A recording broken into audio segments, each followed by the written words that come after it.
Welcome to Mr. Hutchings History, where the past comes alive. Let's dive into today's story. All right, let's dive right in.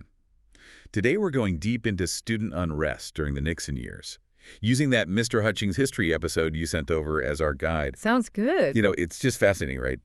A president preaching law and order while a whole generation's out there demanding change. Yeah, a real clash of ideologies and approaches. Exactly. And all this playing out against, like, the Vietnam War, racial injustice, just a whole lot of folks disillusioned with, well, pretty much everything America stood for, Right, you can't talk about this period without understanding that late 60s rise of protest culture. Yeah. Students, they were right at the forefront. They were.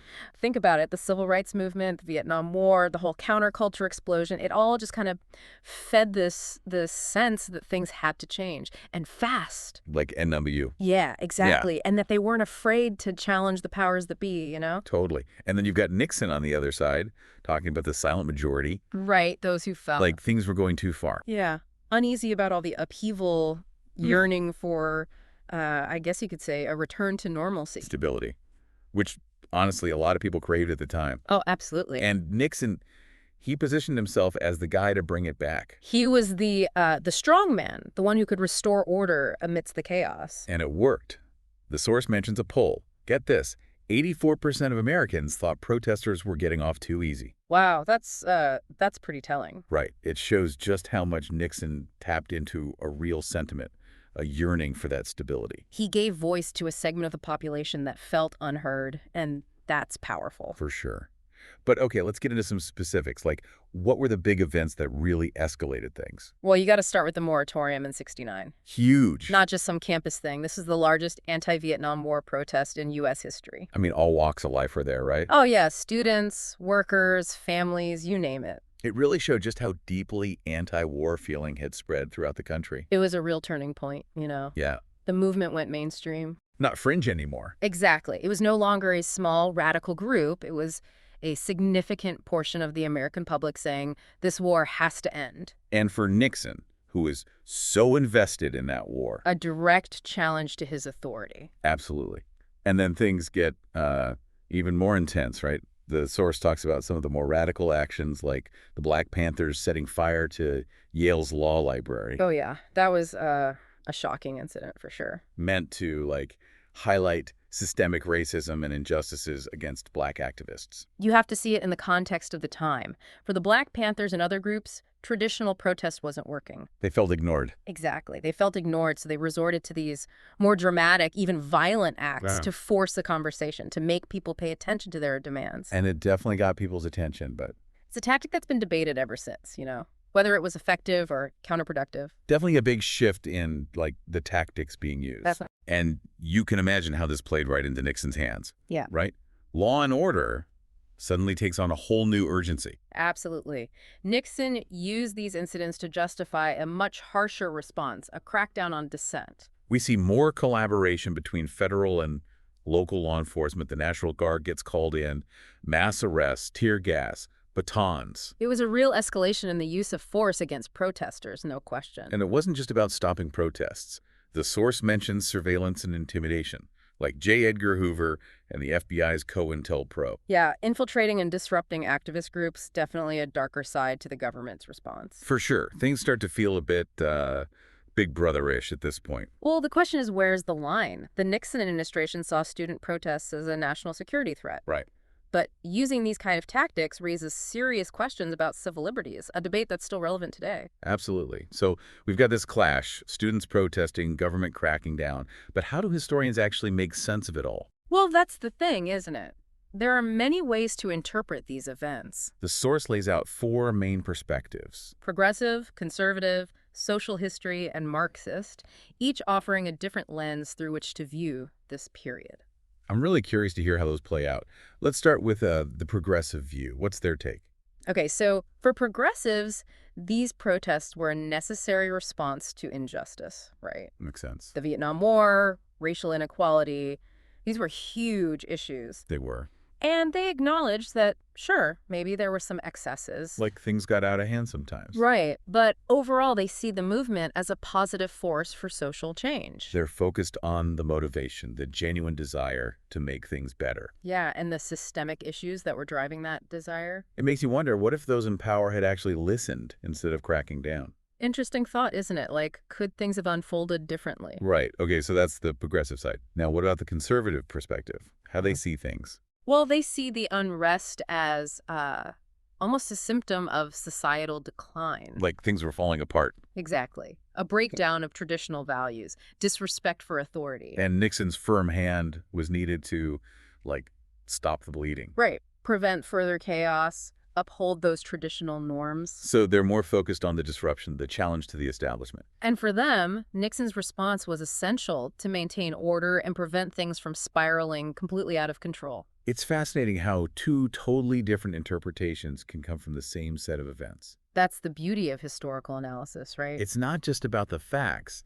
It's about how we understand and interpret them, how different perspectives shape the narrative. Exactly. And that's what makes this period so fascinating to study, so relevant to our own times. Totally. So we've covered progressive and conservative. Yeah. What about the social history perspective? The source says they zero in on the generational divide. Yeah, that's a key element here. The clash between a younger generation rejecting their parents' values and demanding something different. More open, more equitable, right? Exactly. And an older generation clinging to those traditional norms. They argue that this clash, this generational conflict, that's what was at the heart of the unrest. Yeah, it wasn't just about specific events, but a fundamental shift in societal expectations and norms. So young people were questioning everything. Oh, yeah. Everything was on the table. Yeah. The war, racial inequality, gender roles, the very nature of authority. And this questioning, this pushing back, it really set the stage for the counterculture movement. And its impact on society as a whole, absolutely. Yeah. And honestly, it still resonates today. For sure. Think about how younger generations are challenging norms on climate change, social justice, all sorts of issues. It's like that same energy, the same urge to shake things up. Absolutely. That drive for change, that questioning of the status quo, it's a powerful force, and it definitely has roots in this period. Definitely. Okay, last but not least, the Marxist perspective. This one can be a bit tricky. It can be, but it's important to understand. So break it down for us. All right, so Marxists see these events through the lens of class struggle. Okay. They see the student movement as part of a bigger fight against capitalist exploitation and imperialist policies. So it's not just about Vietnam or racial injustice. It's about the whole system. Right. They argue that the system is set up to benefit a small, powerful elite at the expense of the majority. And the protests are a symptom of that deeper problem. Exactly. They're a response to those underlying economic and social inequalities. And they'd say Nixon's focus on suppressing dissent just protected the powerful and silenced those trying to change the system. That's the core of their critique, that the law and order approach was more about maintaining the status quo than addressing the real issues. Wow. So we've got four very different ways of looking at this period. It's amazing how one set of events can be interpreted in so many ways. And that's what makes history so fascinating, right? And it's not just a bunch of facts and dates. It's about understanding different perspectives, seeing how they shape the story. And how those events continue to shape our present. Right. That's what I find so intriguing. The source talks about the lasting impact of this era, how it polarized American society, how it shaped the legacy of protest movements. Absolutely. The themes of student unrest, the government's response, the divisions within society, they're all still relevant today, playing out in different ways. It's like we're seeing echoes of the Nixon era, but in a whole new context. And amplified by the digital age, social media, the 24/7 news cycle, it creates a different landscape for activism. For sure. And that brings us to, like, the impact on protest movements themselves. The source talks about both the successes and challenges that came out of this period. It's a complex legacy, right? Oh, definitely. Full of lessons for modern activism. You know, it says that while those protests brought so much attention to critical issues, there was also a backlash. Like, public support actually weakened. That's an important point to consider. Why did that happen? What do you think? Well, I think the increasingly radical actions of some groups, the bombings, the arson, they alienated a lot of people. Makes sense. The media focused on those extreme acts, making it seem like that represented the whole movement. And that created fear. Absolutely. People started seeing the protests as a threat to stability instead of a call for justice. So it's like a small radical fringe Ended up hurting the entire movement. Yeah, their actions overshadowed the peaceful efforts of the majority, and that shaped public perception in a negative way. What a powerful lesson, right? Oh, yeah, it's not just about making a statement, it's about winning hearts and minds. You got to bring people along with you. Exactly. The source really emphasizes that balance, between radical demands and public engagement. Finding that sweet spot. Right, where you can challenge the status quo without alienating potential allies. You have to be bold, but also strategic. You have to be smart about how you frame your message and build support. So true. Okay, so thinking about the Nixon era, how do those protests inform how activism works today? What are the key takeaways? I think the biggest one is that public perception matters. Big time. Just as much as the message itself. Exactly. The student protests were full of passion, but they sometimes struggled to connect with a broader audience. And today's activists have learned from that. Right. They put more emphasis on crafting messages that resonate, building coalitions across different groups. It's not enough to be right. You have to be persuasive. You have to find that common ground, connect with people who might not already agree with you. So true. What else? Well, the importance of strategy and organization. Like having a plan. Exactly. Those protests of the 60s and early 70s, they laid the groundwork for later movements, showing how important it is to have clear goals, good communication, and the ability to mobilize large numbers of people. Like think about the movements we see today. Climate change, social justice. They've learned from the past both the successes and failures. They've adapted their strategies to be more effective in this new environment. And of course, we can't forget about technology. Oh, absolutely. The digital age has completely changed the game for activism. Back in Nixon's day, it was a whole different media landscape. Yeah, no social media, no internet. It was a lot harder to spread your message and organize. Today, activists have incredible power to connect with people all over the world. But it's not without its challenges. Right. Disinformation, online harassment, just the sheer volume of information, it can be overwhelming. It's a constant evolution, right? They have to adapt and innovate in ways those earlier activists could never have imagined. For sure. But beyond the impact on protests themselves, the source also points to a broader societal impact, specifically the polarization of American society. Which is something we're definitely still dealing with. Maybe even more intensely now than then. It's like Nixon's law and order rhetoric, his appeal to the silent majority, it really divided the country along ideological lines. And those divisions persist. They haven't gone away. It's like we're still having the same arguments, just in different forms. The culture wars, the political battles, the distrust of institutions. It all feels connected to this deeper sense of division that Nixon's era amplified. That's a profound observation. It raises a crucial question. How do we bridge these divides? How do we talk to each other when our values seem so fundamentally opposed?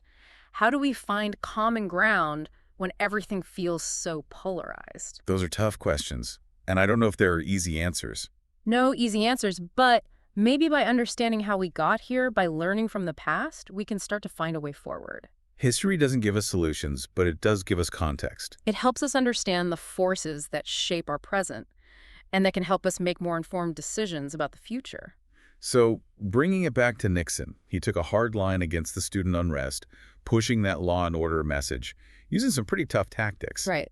But was it effective? Did it actually work in the long run? That's the million-dollar question, and historians are still debating it. I mean, on the surface, it looks like he achieved his goals. He won re-election by a landslide in '72. The protests did die down. But at what cost? Exactly. The source talks about those long-term consequences, the polarization, the distrust. Like, he might have won the battle, but did he lose the war? Did his approach ultimately make things worse? That's a very interesting way to put it. Because it seems like he might have restored a temporary sense of order, but But he also deepened those divides within American society, creating a legacy of distrust and resentment that we're still dealing with today. yeah, it's like he tried to put out a fire with gasoline. That's a powerful analogy, and it highlights the challenges of leadership during times of upheaval. Because you're always trying to balance those competing demands, right? Exactly. Maintaining order versus addressing the root causes of unrest. And Nixon definitely prioritized order. And in doing so, maybe he missed an opportunity to really bridge that divide and work towards a more just and equitable society. So what does it all mean for us today? What can we learn from Nixon's response and its lasting impact? Well, I think the biggest takeaway is the importance of listening, truly listening to the concerns of those who are protesting, even if we don't agree with their methods. So engage with the message, even if you don't like the delivery. Exactly. Suppressing dissent might seem like the easy way out, but it rarely leads to lasting solutions, It just pushes the problems underground. where they can fester and erupt later on. So we need to have those difficult conversations. We need to bridge those divides, see the humanity in those who hold different views. And that takes a willingness to listen, to learn, to compromise. It's not about one side winning, it's about finding common ground, working together to build a better society for everyone. That's a great point. And I think that's the most important legacy of the student unrest during the Nixon years. It reminds us that building a more perfect union is an ongoing process. It requires constant vigilance, open dialogue, and a commitment to finding solutions that benefit everyone. History isn't just about looking back. It's about using the past to help us navigate the present and create a better future. It's about recognizing that the challenges we face today are often echoes of struggles from the past, and by understanding those struggles, we can make better choices for tomorrow. This has been such an insightful deep dive. I feel like I have a much deeper understanding of this era and its relevance to today. Me too. Thank you so much for sharing your expertise with us. My pleasure. I always enjoy exploring these moments in history. And to you, our listener, we hope this deep dive has sparked your curiosity and given you a fresh perspective on this complex period in American history. Keep questioning, keep exploring, keep learning. Until next time, happy diving. So we talked about the progressive and conservative viewpoints. What about the social history perspective? The source material mentions that these historians, they really zero in on that whole generational divide of the era. Right. They focus on that clash, between the younger generation, like rejecting the values of their parents, demanding a more like open and equitable society. Yeah, versus the older generation holding on to those traditional norms. Exactly. And the social historians, they argue that this clash, this generational conflict, that's what was really driving the unrest, you know? Like, it wasn't just about like specific events or policies. It was more about this fundamental shift in like societal norms and expectations. Yeah, young people were questioning everything, literally everything. From the war in Vietnam to racial inequality to like gender roles, even the very nature of authority. Oh yeah, all of it was up for debate. And that questioning of authority, that's a big part of what fueled the counterculture movement, right? Absolutely. And it had a huge impact on like broader society, challenging those traditional power structures. And all. Totally. And it's something we still see today, right? Younger generations pushing back against the status quo. Oh, for sure. Think about the movements we see now, like climate change, activism, social justice. It's all connected to that same energy, that same desire for a more just and equitable world. Yeah, like it's that same spirit of questioning, of demanding change that we saw back then, just, playing out in different ways. Exactly. Okay, so we've got progressive, conservative social history. Last but not least, there's the Marxist perspective. Right. This one can be a bit tricky, Help us break it down. Sure, no problem. So Marxist historians, they view these events through the lens of class struggle, right?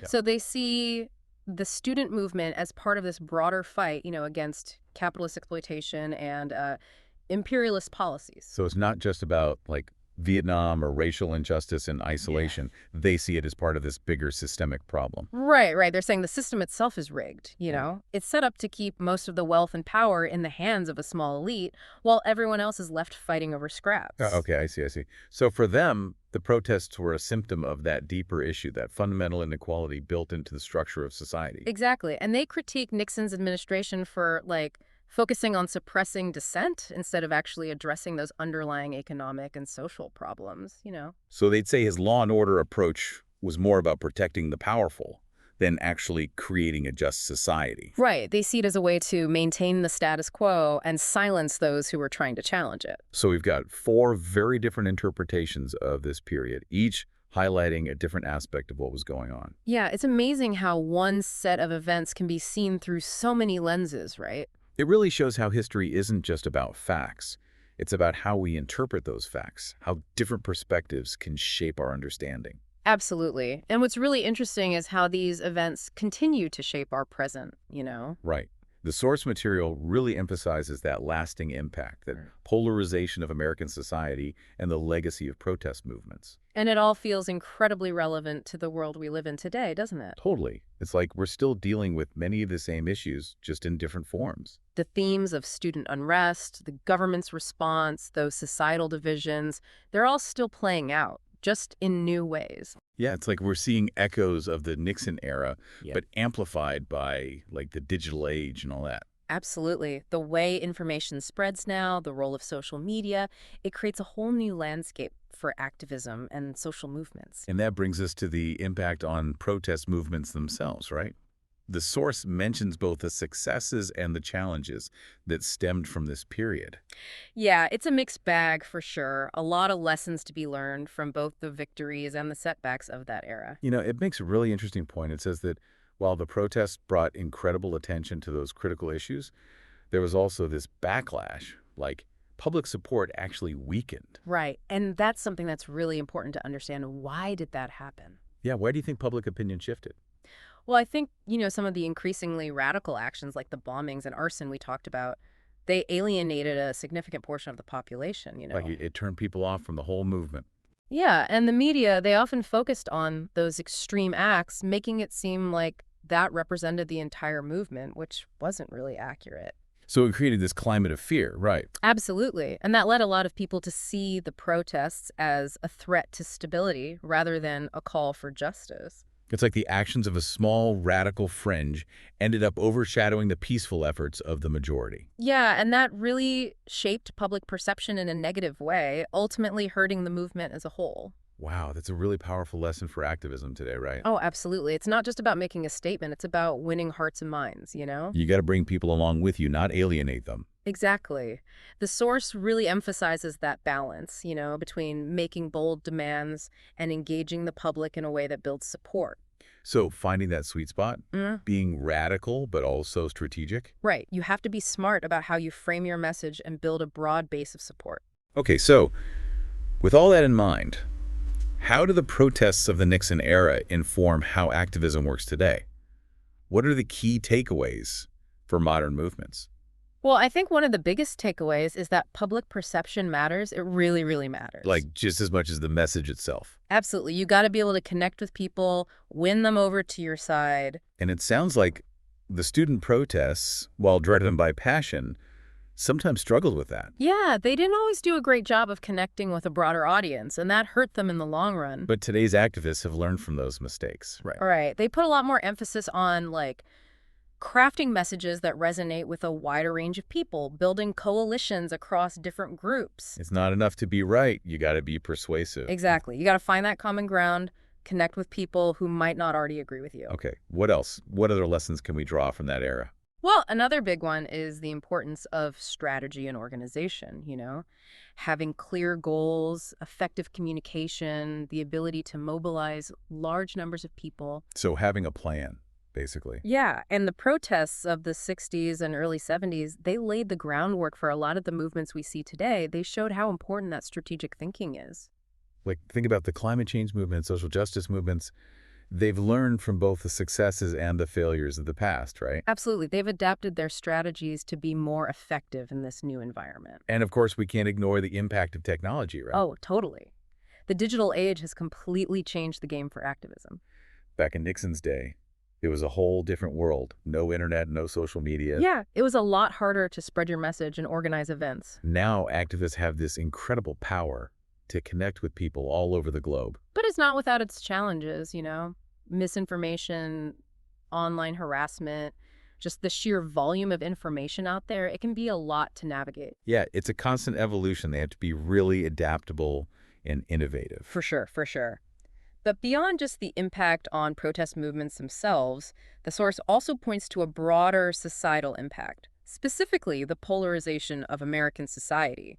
And that's something we're still wrestling with today, maybe even more so than back then. It's true. It's like those divisions that Nixon's rhetoric and policies amplified, they haven't gone away. It's like we're still having the same arguments, just in different forms. The culture wars, the political battles, that distrust of institutions, it all feels connected to this deeper sense of division that was really heightened during those years. You're right. It's like we're still living with the consequences of that era. So how do we bridge those divides? How do we even begin to have constructive conversations when our values seem so fundamentally opposed? Yeah, those are tough questions. No easy answers there. But maybe by understanding how we got here, by learning from the past, we can start to find a way forward. You're right. History doesn't give us all the answers, but it gives us context. It helps us understand the forces that shape our present, and that can help us make better decisions about the future.